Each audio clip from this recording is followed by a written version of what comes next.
Welcome to the deep dive. We're jumping straight in today, digging into some really powerful material from the Architectural Insights with KING-KAMBUF. That's right. This is the daily interdisciplinary mentorship brief for Sunday, December 21st, 2025. And it's tailored really for any architect builder out there who understands that, the game is changing. Design isn't about static beauty anymore. No, it's all about kinetic resilience. Kinetic resilience, I like that. So we're looking at how modern architecture has to confront these twin crises, right? Exactly. Twin and interconnected. You've got the sudden, just catastrophic shock of a seismic event, an earthquake. And on the other hand. And then you have the, I'd say, relentless systemic pressure of water, hydrological power. For way too long, we've kind of looked at these in separate boxes. Right. Engineering handles the earthquake, civil handles the water. But these sources, they position them as what they are, systemic shocks. They challenge a lot more than just, the physical engineering of a building. Absolutely. I mean, when the ground starts shaking or the water starts rising, it's a test of everything. It tests your construction logistics, public administration, your financing models, long-term urban survival, the whole thing. So the mission for us today in this deep dive is to really explore this new professional standard. The idea that an elite architect builder, they're not just designing a building to stand through a crisis. Not anymore. That's the old model. The new mandate is designing the entire system, the whole urban framework to recover, and to recover swiftly. Okay, so to unpack that, we're focusing on two huge policy shifts that are driving design standards all over the world right now. That's the framework. Pillar number one is seismic. It's the big policy shift from just basic life safety to this much more comprehensive idea of functional recovery. And the second pillar? The second pillar is water. It's about moving away from the simple idea of drainage, just getting rid of it, to integrated retention and what you'd call demonstrable flood performance. Okay, let's get into it. This is a massive shift. So, section one, the seismic landscape. You called it the policy pivot, this move from life safety to functional recovery. Right. And you have to understand, this is a truly global conversation now. And it's being driven, maybe unsurprisingly, by economics. Money. Always. For decades, the goal, the thing that was codified in standards like ASCE 7 was simple. No collapse. Life safety. Exactly, life safety. If a major earthquake hit and the building didn't fall down, nobody died. Well, the design was considered a success, technically. But that standing building could still be a complete write-off. A total loss. You could have this concrete shell that's, economically just devastated that might need months or even years of repairs, or more likely it's just getting demolished. And that's the real catastrophe, isn't it? That downtime, the fact that you can't reoccupy the building. That is where the systemic economic failure lies. It's the difference between a building surviving and a city surviving. So who is pushing for this change? It's the owners. It's the big corporations, governments. They're all demanding a much, much higher standard now. They're calling it functional recovery. And what's the core question they're asking? The question is simple. If a big one hits, how soon is this building economically viable again? That's it. The whole mandate is rapid reoccupancy. So you have groups like the Functional Recovery Seismic Alliance pushing for this. Exactly. Them, the Global Earthquake Resilience Review, they're pushing for regulations that require buildings to be ready to reopen and, contribute to the economy in a matter of days or weeks, not months or years. A technical challenge there must be just profound. You're going from designing parts that can bend and fail predictably to designing entire systems that are either rapidly repairable or, self-correcting. That's the core of the technical shift. To get to functional recovery, you have to use advanced structural systems that frankly prevent significant damage from happening in the first place. So what are we talking about here? Base isolation. We're talking about things like base isolation, absolutely, where the building essentially sits on these flexible bearings, lead, rubber sliding systems, and it decouples the structure from the ground motion. So the ground shakes, but the building stays relatively still. Or, self-centering systems. These use things like post-tensioned cables or special energy dissipating elements that literally pull the structure back to its original plumb position after the shaking stops. It minimizes that residual drift. The cost for that must be pretty significant up front. It can be. There's a premium. But what the owners are realizing is that the cost of, say, a year of lost revenue It just vastly outweighs that initial investment. That economic calculation kind of reveals the next big insight from the sources here, Yeah. that recovery failures are now being seen as crises of public administration, Yes. not just an engineering mistake. It's a Right. governance breakdown. This is where the architect's role just explodes beyond the building footprint. The physical shaking is one thing, but that damage is often multiplied, sometimes tenfold, by the bureaucratic paralysis that comes after. Right, the administrative hurdles. Think about it. After a major event, your local building department, the authority having jurisdiction, they might have, what, a dozen inspectors? To look at thousands of damaged buildings. Thousands. Permitting for repairs just grinds to a halt. Inspection backlogs stretch for months, and then you have the insurance disputes because the documentation post-disaster is just, it's chaos. It's like a second disaster, Yeah. an administrative one that causes more long-term damage than the earthquake itself. It often does. So, how on earth can architecture address bureaucratic paralysis? That seems impossible. Well, that's the challenge, right? The architect has to design solutions that inherently reduce that administrative friction. We have to design systems that, spatialize governance. They make the recovery physically easier to manage. Spatialized governance. What does that mean in practice? Okay, so for a critical facility like a hospital, it might mean designing a designated, hardened post-disaster assessment zone, a dedicated space. A space with its own redundant power, its own server connectivity, clear external access. A room set aside specifically for the city officials and the forensic engineering teams to come in, set up shop, and start issuing emergency permits right away. You even pre-stock it with essential documents. So you're not just designing the envelope, you're literally designing the process. You're building the infrastructure for the bureaucratic recovery. Precisely. Or another example, providing standardized pre-certified damage assessment diagrams inside the structure itself. What, like on the walls? Could be. Clearly visible markers or specific access points that simplify the rapid assessment protocols, like ATC-20. It allows that initial triage to happen way faster, and it reduces the subjective guesswork in the assessment. You're removing the friction at the most critical moment. That's the goal. And that foresight ties directly into the next huge problem, the construction logistics constraint. Right. Because when we say recovery, what we really mean is emergency construction. We're talking massive, rapid repair jobs under impossible conditions. And we have to get past this sort of naive assumption that the supply chain will just be there when we need it after a 7.0 event. That's not the reality. Not even close. Post-disaster, you lose your material supplies, ports are damaged, factories are down, your transport networks, roads, bridges, rail lines, they're all broken. And your labor is gone.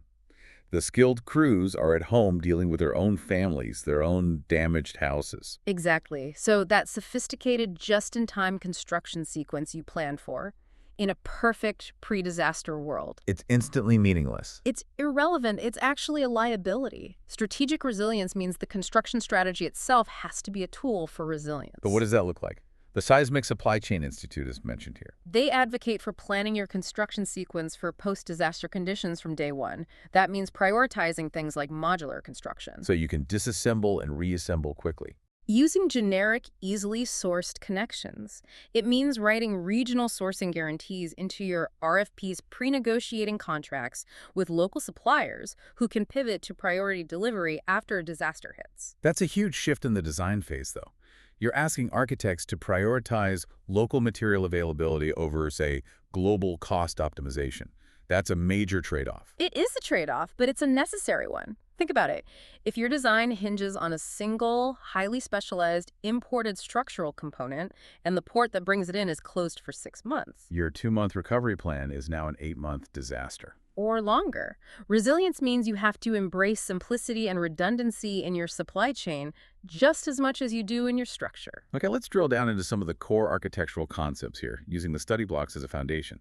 First, let's revisit that distinction, life safety versus damage control, but for a professional audience. Right. So at a professional level, this is all about performance objectives. This is critical for setting owner expectations and, frankly, managing your own liability. So life safety is what? Collapse prevention? Collapse prevention, or CP.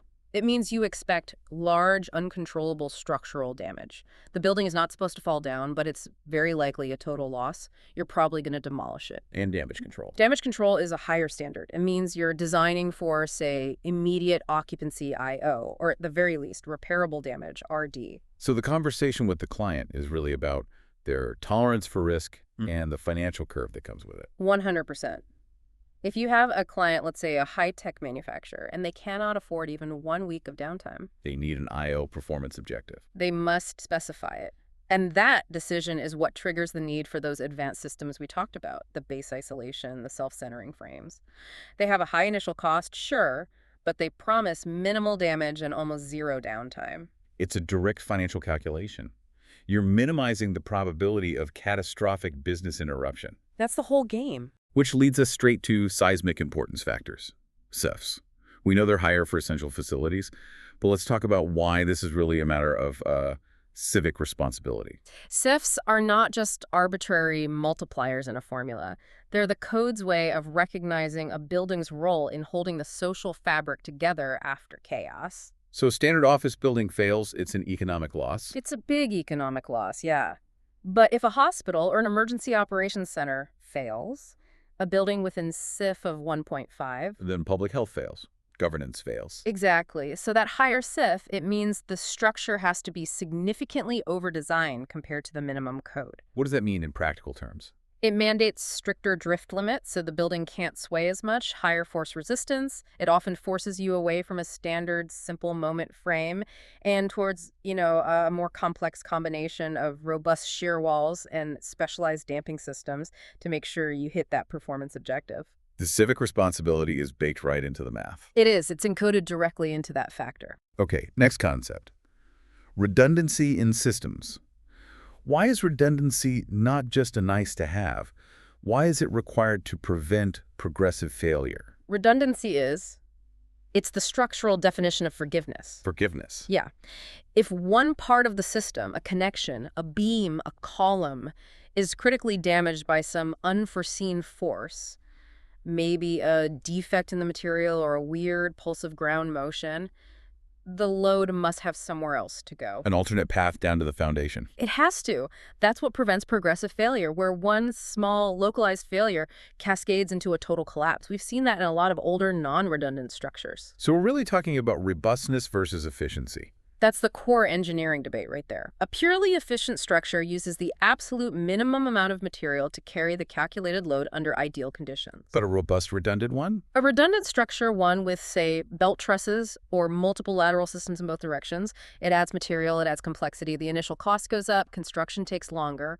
But what you're buying with that trade-off is survivability. So for the architect, it means intentionally designing multiple distinct load paths into the lateral system. You have to, so that if one element gets compromised, the failure stays localized and, crucially, it stays repairable.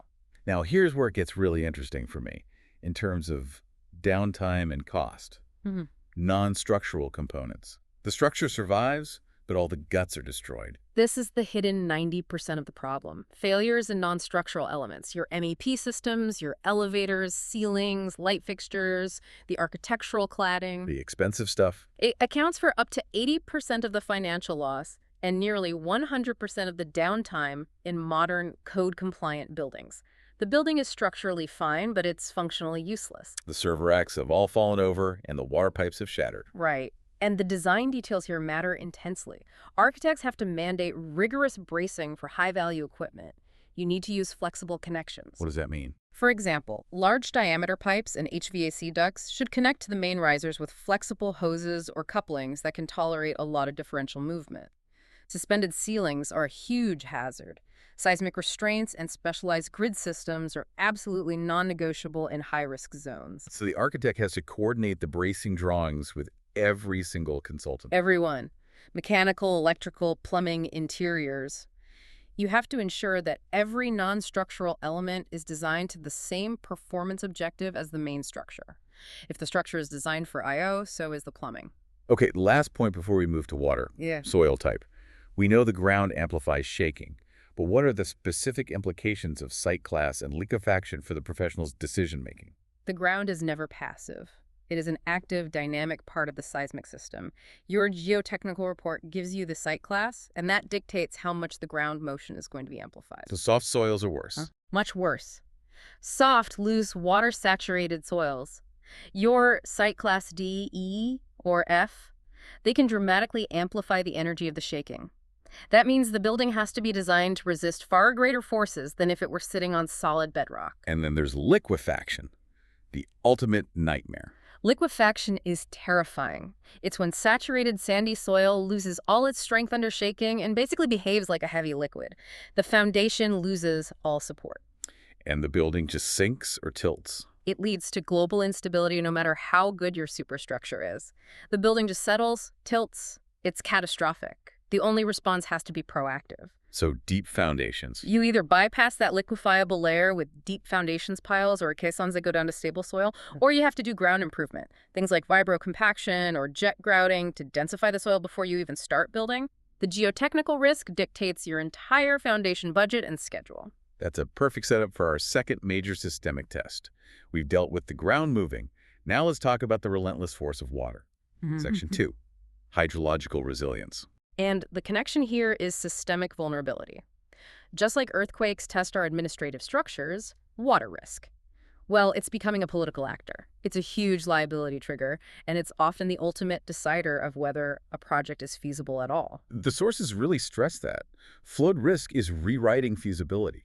It's reshaping zoning, insurance, financing. How is water literally stopping projects from being built? The economics are just brutal. With coastal, riverine, and flash flood risks all increasing, your lenders, your insurers, your city planning departments, they're all looking at water exposure with a very skeptical eye. They see it as a liability on their books. A massive one.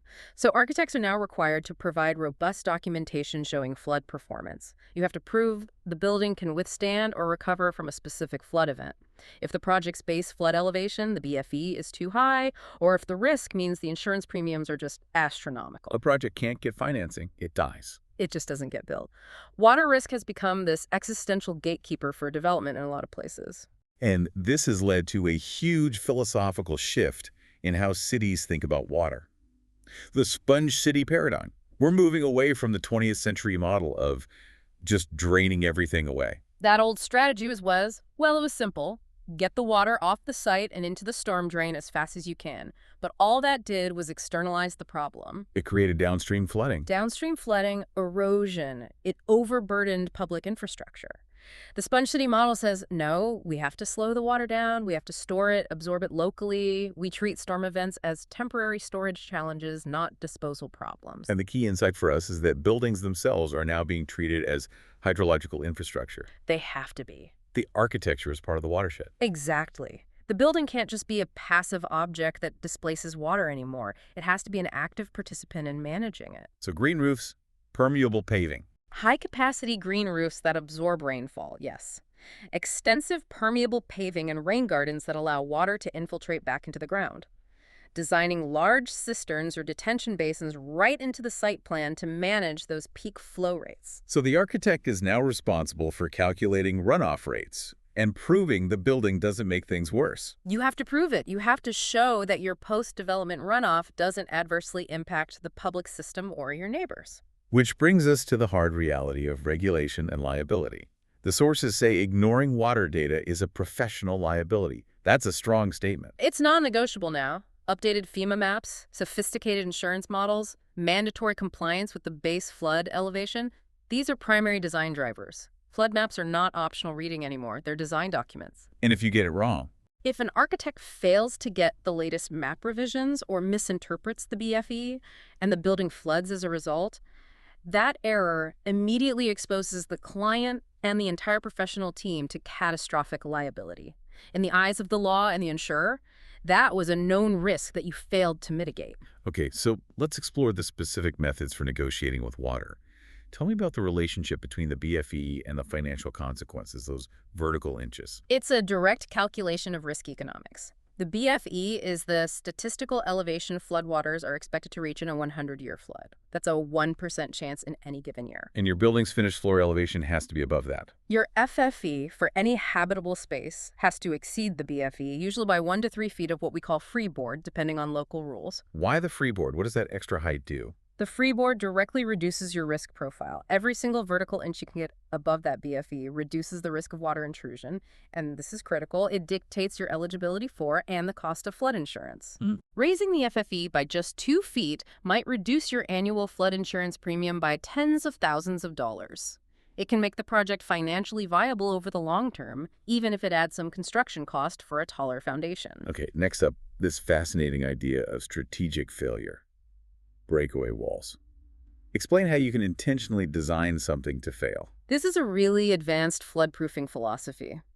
In high-velocity flood zones, places prone to storm surge, the biggest threat isn't just the height of the water, it's the immense hydrostatic pressure pushing against a solid wall. Just a wall of force. A huge force. Now, you could design a dry, flood-proofed wall to resist that pressure, but it would require massive, often prohibitively expensive structural reinforcement. So instead, we design for controlled failure. Exactly. Breakaway walls are non-structural partitions built below the BFE. They're engineered to fail cleanly when the water pressure hits a specific non-damaging threshold. So the wall breaks, the water flows through.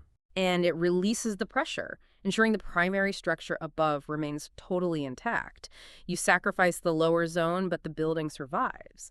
It's a brilliant strategy, but it requires meticulous detailing of the connections and specifying flood-resistant materials for the framing that's left behind. This approach contrasts really nicely with the two big risk philosophies, wet versus dry flood proofing. They're fundamentally different ways of thinking about the inevitability of water. Dry floodproofing is the fight. You are actively trying to keep the water out. So, seals, barriers, pumps. You're sealing the structure below the BFE. You're using concrete membranes, permanent or deployable flood barriers, sump pumps, reinforced walls. It offers the most protection, but it requires constant, rigorous maintenance. And if the water overtops your barrier or a seal fails, the failure is catastrophic. And wet flood proofing. That's the acceptance philosophy. You intentionally allow water to enter a designated space, usually parking, mechanical vaults, storage, and you design that space to minimize the damage. How do you do that? You use flood-resistant materials throughout. You elevate or protect all your critical MEP equipment, the kill switch stuff, and you make sure the space is self-graining and can be easily flushed out and dried after the flood. So the maintenance is lower, but you lose the use of that space for a while. Right. The choice between the two is a really complex decision. It's driven by the building type and what the owner needs operationally. And the materials you choose, they fundamentally encode that resilience strategy. What are the critical material selections in these flood zones? Material choice dictates your recovery time. It's that simple. You have to avoid anything that absorbs water, wicks moisture, or is prone to growing mold. So no standard drywall. No standard gypsum wallboard, no fiberglass insulation, no carpet. You replace them with flood-resistant alternatives. Think concrete masonry units, pressure-treated wood, closed-cell spray foam insulation, epoxy coatings. Stainless steel fasteners. Absolutely, because standard carbon steel fittings would just rust out immediately and compromise the connections. Even small details matter, you know. Your electrical wiring and junction boxes have to be rated for submersibility or elevated completely above the BFE. Because remediating electrical systems is a nightmare. It's notoriously expensive and slow. If you specify the right materials from the start, the building can be cleaned, sanitized, and reoccupied much, much faster. Okay, finally, let's touch on the ethical dimension of this. Yeah. Specifically, site drainage strategies. The source says, civil design is ethical design. This point is driven by both professional liability and civic responsibility. As an architect or engineer, you cannot solve your own drainage problem by creating a bigger one for your downstream neighbors. That seems obvious, but it must happen all the time. It used to be standard practice. Designing a grading plan that just funnels stormwater off your property as fast as possible, that's known as creating an adverse impact. And it exposes the project owner and the design team to legal liability for any damages caused to adjacent properties. So the professional mandate is to ensure your post-development runoff doesn't exceed pre-development conditions. At a minimum. Ideally, you reduce it. You are mandated to manage your site's water responsibly within the context of the larger watershed, not just within your own property lines. It requires moving beyond just minimum code compliance to an understanding of systemic consequence. Right. It's about recognizing that water flows according to physics, not property lines. That's it. Exactly. So we've laid out these twin threats and the deep professional standards they demand. Now, let's bring them together. Section 3. Governing chaos, the integrated architect. This is about synthesizing seismic and hydrological resilience. Right. The integrated architect has to operate at the nexus of these two forces, and you often find them in the same place. A building in a high seismic zone near a floodplain. It needs solutions that address both things at the same time. And the solutions can't conflict with each other. They can't conflict. The structure needs ductile systems for the shaking, but the foundation needs elevation and dry proofing for the storm surge. It's a complex puzzle. The source material gives us a perfect model for this.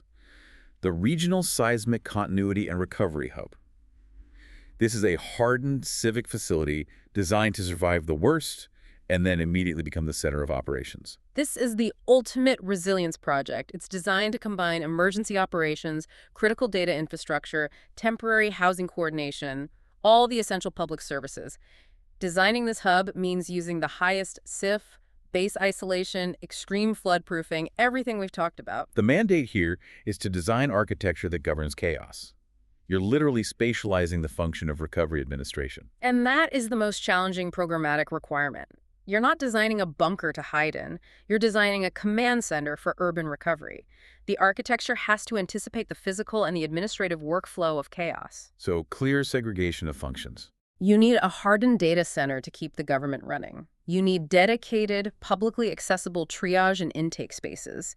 You need clear, separated circulation for emergency responders, for administrators, and for the public who are coming for help. The physical layout has to facilitate rapid decision-making under extreme stress. This leads perfectly to this concept of the 72-hour city anchor, a building designed to stay occupied and fully functional for 3 days after a disaster. 72 hours, that's the global standard for self-sufficiency. It's that critical window before external or federal aid can reliably arrive. A 72-hour city anchor has to provide immediate continuity and, maybe just as important, psychological safety. So what are the design requirements for an anchor? This has to go way beyond typical building code. Oh, absolutely. System integration is everything. The building needs massive on-site utility redundancy. Generators, water. Dedicated, oversized generators with enough fuel to run for 72 hours straight. Battery-powered UPS systems for instantaneous power. Significant potable water storage, and even sewage treatment capacity. And then there's communication redundancy satellite links, hardened radio equipment that works when the cell towers are down. And the architecture itself, you said, has to communicate trust. It has to. To a population in crisis, the form and function are linked. The building must look and feel stable, durable, competent. It needs to be easily inspectable. Its systems diagrammed and accessible so you can do rapid assessment and minor repairs. The public needs to see a structure that was clearly engineered to endure. Okay, let's make this real. A professional skill is tested when these risks pop up mid-game. Let's walk through scenario 1, a seismic event during construction.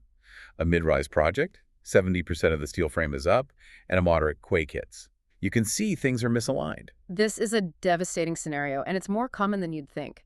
The key lesson here is that resilience is tested long before occupancy. A construction site is inherently vulnerable. So walk me through the immediate workflow for the design professional. What's the first call? First step is site security and documentation, period. The construction team secures everything loose, temporarily stabilizes anything that looks compromised.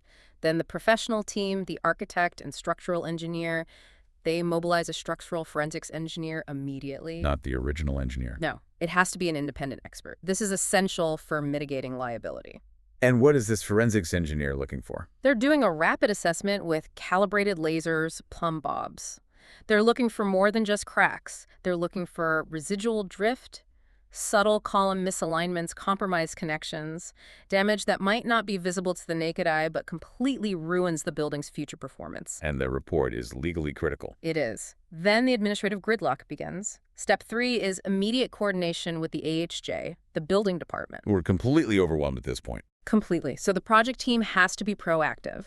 You present your forensic findings, and you propose a clear, legally defensible path forward, repair or tear down. Because the structural integrity is compromised, your original building permit is basically void. And you have to manage all this while coordinating with the insurance company. You're coordinating heavily with the insurance claims expert, looking at the force majeure clauses in the contract. And the documentation has to be extreme. Every single repair. Every repair, every replacement of a compromised bolt has to be documented with revised shop drawings, photos, and sign-offs from the forensics engineer, the AHA inspector, and the insurance adjuster. If you fail to document this process, the liability down the line is just massive. That is a masterclass in chaos management. Okay, let's flip to the hydrological equivalent. Flood risk discovered mid-design. A new public library, it's in design development, and new FENA maps are released. The BFE is now 24 inches higher. Yeah, water changes the rules mid-game. And a 2-foot BFE increase for a public library, that's a full-blown crisis. It means huge cost escalation, schedule delays, and intense political scrutiny because public money is involved. Your whole design intent for how the building meets the ground is now fundamentally broken. So what's the immediate response package? You start with an immediate options evaluation and a financial analysis. The team has to assess 2 main options. Option A, you elevate the whole finished floor elevation by another 24 inches. Option B, you switch to a comprehensive, engineered dry floodproofing strategy up to the new BFE plus freeboard. Let's talk about the impacts of just elevating it. If you choose option A, elevation, the consequences just ripple through the whole design. A 24-inch increase kills your accessibility. You now need new ramps or a lift system. You have to redesign the whole entry sequence, maybe even expand the building footprint to fit longer ADA-compliant ramps. The foundation walls get taller. The civil engineer has to do a completely new grading plan. And what if you choose option B, dry floodproofing? That brings a huge maintenance burden and a big initial cost. You have to specify expensive water barriers, redundant pumps, rigorous detailing for every pipe penetration below that new BFE, and the long-term maintenance on all those seals and barriers adds permanent operational cost for the library. The architect's role in all this is really about communication. Absolutely. The architect becomes the primary risk communicator. You have to present a clear, honest assessment of the financial and schedule impacts of both options to the public officials. You translate the complex engineering into clear choices about budget, risk, and civic access. In both scenarios, the professional is a rapid response risk manager. They're merging technical assessment with administrative and public communication. That is the highest standard of care. Which brings us to the final connection points. The sources really emphasize the importance of peer review for complex seismic systems. Why is that external validation so essential? Because the stakes are just too high to rely only on your own team. For something like base isolation or an advanced ductile frame, peer review is a non-negotiable professional mandate. An independent engineering firm verifies your calculations, your modeling, your detailing. It ensures you're meeting the highest standard, and it reduces your liability exposure. It guarantees rigor. And tying back to governance, requiring public projects to include flood resilience documentation. That just confirms that resilience is a governance mandate now. It is. Public projects are taxpayer assets. They have to be protected to ensure continuity of service. That documentation showing the BFE, the freeboard, the floodproofing strategy, it's the proof of due diligence. It makes the design accountable to the public. And finally, post-event action, the need for rapid assessment protocols. Preparedness is everything. Architects and engineers must be trained in standardized protocols like ATC 20 for earthquakes and ATC 45 for floods so they can quickly and accurately evaluate a building's condition. Tagging it safe or unsafe. Deciding if a building is inspected and safe, limited entry, or unsafe, that is a high-stakes decision. It affects public safety, insurance claims, the entire start of the recovery process. Having a plan for that assessment before the event ever happens is a critical part of the professional standard of care. We've reached the end of this incredibly detailed deep dive. We've gone from the physics of soil amplification all the way to managing bureaucratic gridlock. And this analysis of the architectural insights with KING-KAMBUF brief really confirms it. Seismic shock and hydrological power, they're not just threats to buildings. They are comprehensive tests of our institutions, our governance, and our capacity for urban survival. So the architect-builders who can design systems that negotiate with water and plan for total recovery, structural, administrative, and social, they're going to be the indispensable professionals of the next century. This is the new standard. So to leave you with a final provocative thought, synthesizing these two forces, If you're truly designing for functional recovery, you have to ask yourself this question. What's the question? If the ground moves tonight, how does my architecture help the city recover tomorrow? And how will it perform the moment that the inevitable water takes functional control? A question that moves the standard of care from just standing up to rapidly opening for business. Thank you for joining us for this deep dive into the governance of chaos.